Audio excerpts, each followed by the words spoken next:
À l'entrée du village de Mechmech, au nord de Beyrouth, des photos d'un jeune homme accueillent les visiteurs.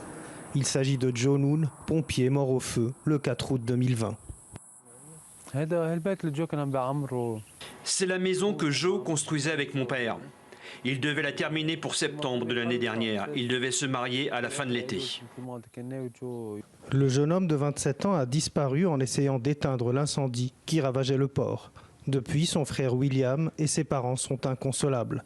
Cette église, construite par sa famille, est devenue pour eux un lieu de mémoire.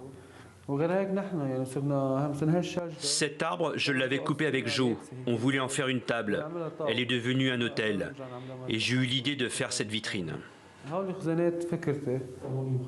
Un an plus tard, l'enquête est au point mort. Les responsables politiques semblent tout faire pour la freiner.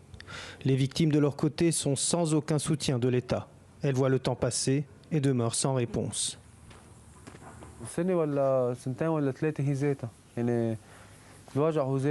Que ce soit un an plus tard ou 2 ans plus tard, notre douleur restera toujours la même. Et ce qui augmente notre douleur, c'est de voir comment les politiques essaient d'étouffer l'affaire. Ça nous attriste encore plus.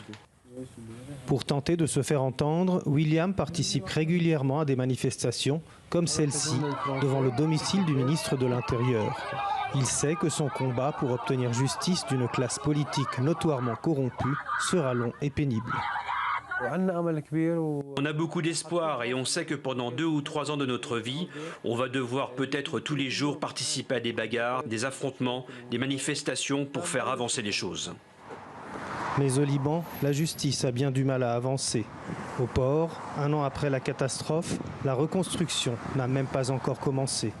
Comme si le 4 août 2020 à Beyrouth, le temps avait cessé d'avancer.